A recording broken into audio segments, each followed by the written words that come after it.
Hello everyone! Today I'm going to make a copy of a flower from a painting called Still Life with Flowers in a Glass Vase. It was painted by Jan Davids, I hope I'm saying his name right. The painting is in the Rijksmuseum in Amsterdam. You can find it on their website, I'll leave the link in the description. I'm starting with an MDF board that I already gessoed and sanded, and I've transferred my drawing onto it. I'll use some yellow ochre mixed with turpentine to cover the surface. I just want a thin underpainting so I can still see the drawing underneath. I need to work quickly as it dries very fast. I remove some of the paint from some parts of the painting that I want to keep white. I could of course leave everything with the underpainting, but this helps me not to get lost in all these petals. Next I take some raw umber, I've been using it a lot lately, and I start marking the darkest areas of the flower. At this stage I'm not focusing on details yet, just building the main shapes. I observe the reference and place the paint into the shadows.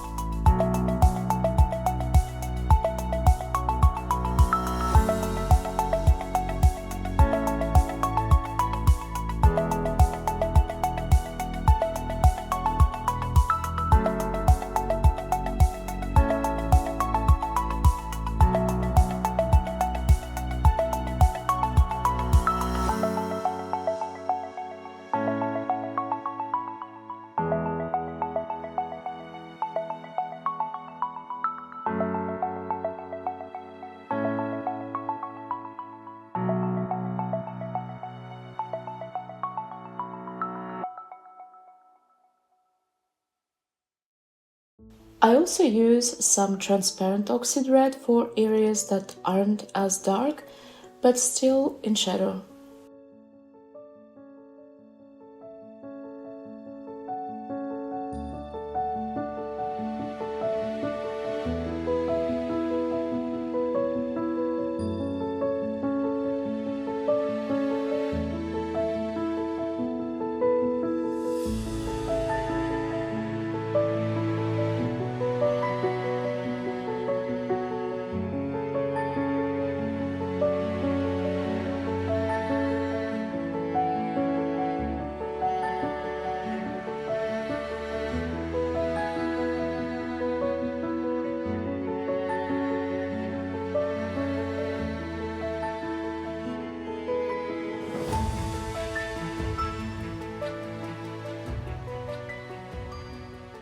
At this point I realize my yellow ochre layer is already so dry that my brush kind of sticks to the surface, which makes it harder to spread the oil paint.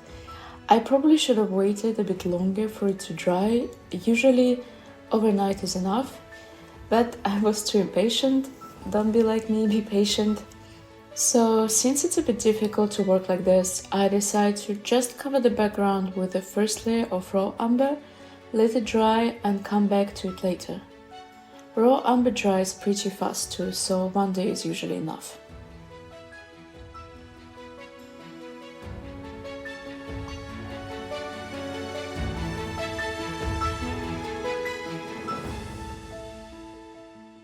I let it dry overnight and now it's perfect to continue.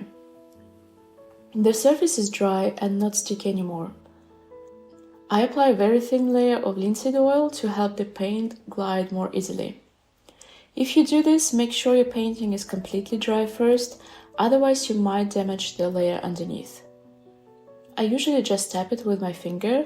If I feel like it sticks to the surface, it means it's not dry and I have to wait. In general, you need to wait a bit longer for titanium white, blue and red colors, but it all depends on the temperature, on the thickness of your layer. Apart from the natural browns like sienna, ochre, amber that dry quickly, there is no rule. For this grisaille layer, I'm using 3 colors: titanium white, raw umber and transparent oxide red. Mostly it's a mix of white and transparent oxide red. This layer will later be covered with a very thin red glaze, so I prefer to keep everything on the lighter side for now and then deepen the colors later, rather than trying to lighten something that's too dark. It's a slow process.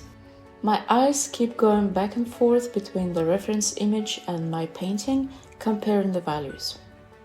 I'm not trying to make a perfect copy, my goal is to understand how it was done. It's more about learning how grisaille works, which approach feels right, which colors work best. For me, it's a continuous learning process, especially when studying the old masters, whose technique and attention to detail are just incredible.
The previous part took about 1 hour and a half, and I could feel my eyes getting tired, so I decided to stop and continue the next morning.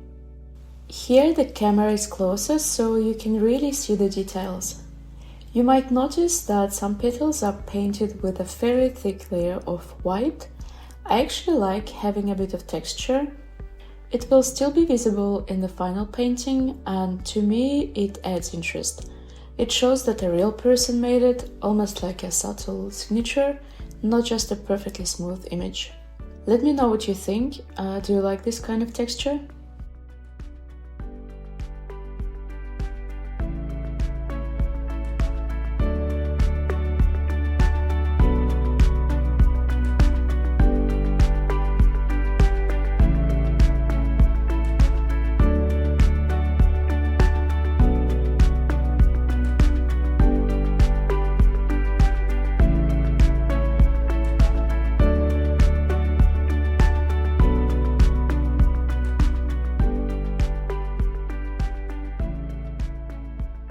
And now I'm going to paint the last petals, the ones I saved for the end because they looked a bit more difficult than the top part. This petal needs to be darker since it sits underneath the rest of the flower, so the top mass of petals casts a shadow on it and the base of the petal is quite dark. But then parts of it catch the light and that light follows the wavy shape of the petal, so here I really need to play with values to show both the light and the shadow properly.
For the butterfly, I'm going to paint alla prima without doing grisaille layer first.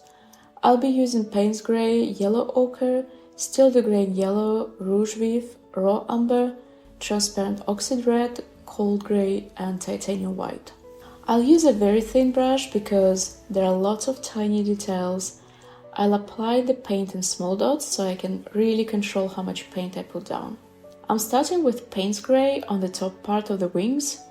It's a beautiful color, but it's quite cool, so I'll see later if I need to warm it up a bit with some brown. The overall painting is quite warm with lots of earthy tones, so a cold dark grey might look a bit off, but we'll see.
Next, I'm adding some red. On its own, the red is too bright, so I mix it with a bit of yellow, Stil de Grain Yellow and Yellow Ochre. For the shades, I use some transparent oxide red. This gives me a nice range of reds, from deep tones to almost orange ones, which looks much more natural. At some point I realized I painted around the wings, leaving too much space, so the wings look bigger than they should, but that's fine, I'll just paint around them with raw umber later. I need at least 2 layers anyway, so it won't be visible.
The bottom part of the wing is actually the most difficult.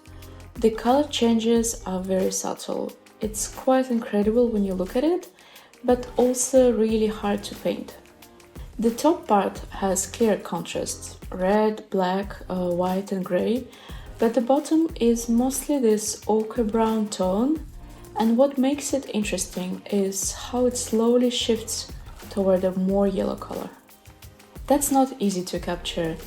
I did my best, but my eyes got tired, so I just decided to stop there, use the rest of my raw umber to paint around the flower and leave it for now.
Now for the exciting part, covering the whole flower with red.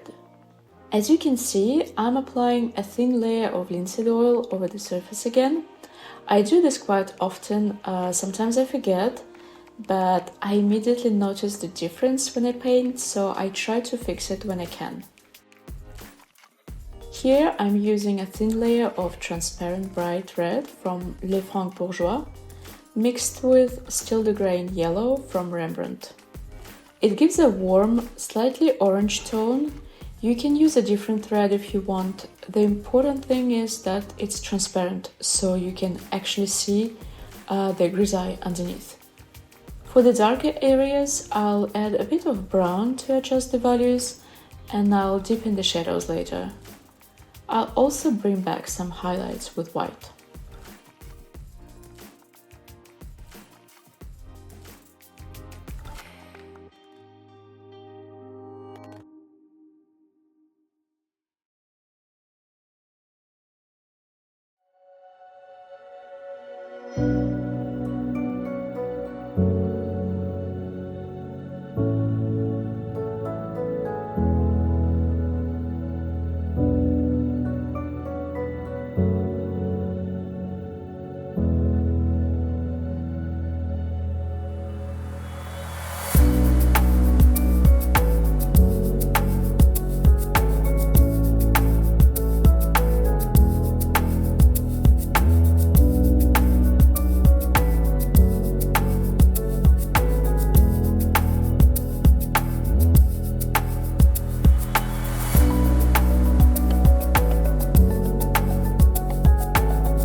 Now I'm leaving the flower to dry completely and going back to the butterfly.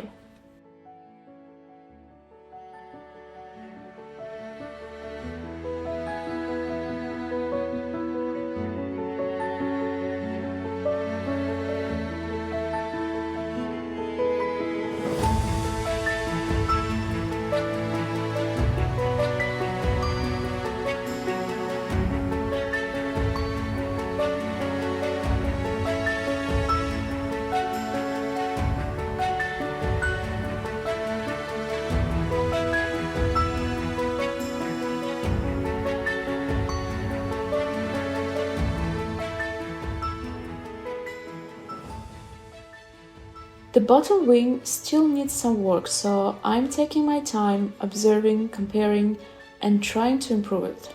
My wing looked a bit flat, to be honest. The main difference is that in the reference, the top part of the wing is darker and gradually becomes lighter toward the bottom. So I'm trying to recreate that soft gradient with my mix of brown and yellow colors.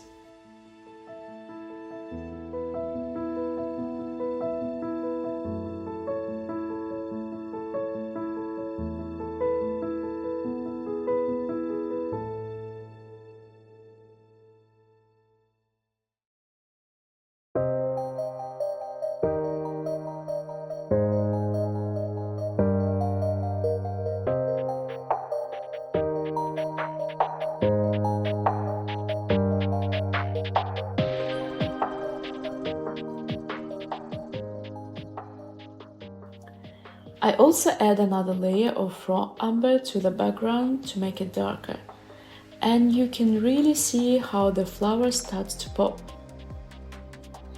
Before, the contrast wasn't very strong. The light red was too close in value to the background, and now the difference is much clearer.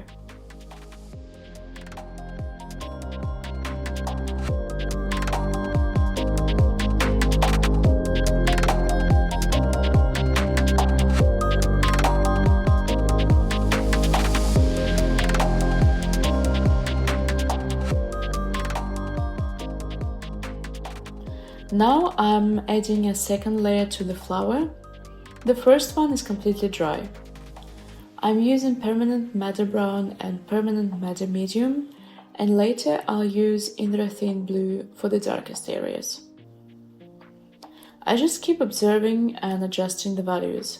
The flower has hundreds of tiny petals, and the goal is not to paint every single one, but to create the impression of many petals. If I tried to paint each one, it would take forever and it would probably look overworked. So somehow you have to suggest all those petals without actually painting them one by one. And that's what creates a convincing realistic effect.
the stem, I use a bit of olive green, green earth and Indanthrene blue.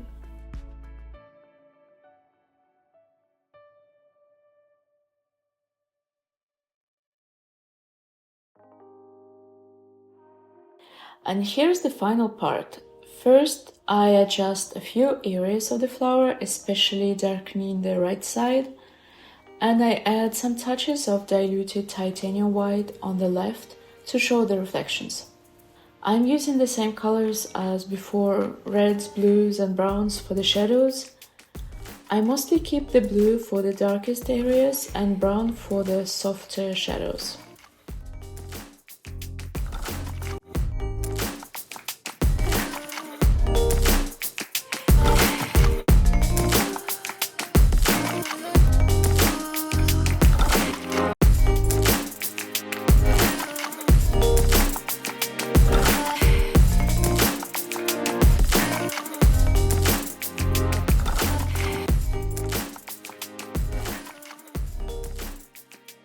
I also want to soften some edges, not all of them, mostly on the right side. This part is darker and feels further away, so sharp edges don't really work here. Softening them helps push that area back. To do that, I take a small dry brush with just a tiny bit of raw umber and gently go over some edges in small circular motions. Very little paint is needed. If there is too much, I just blend it back into the background.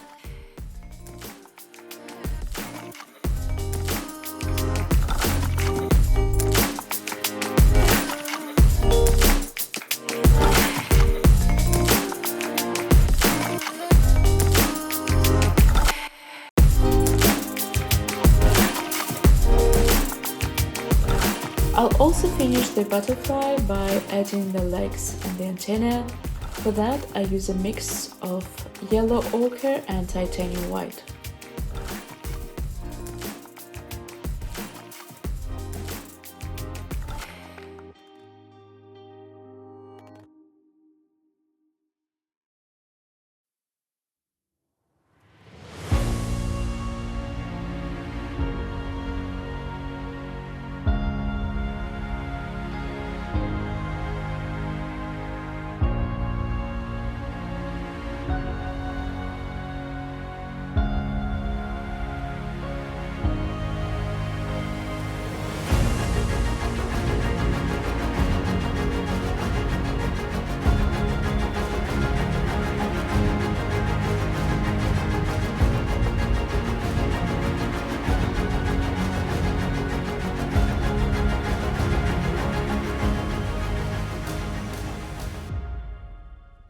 Don't forget to sign your painting, and that's it.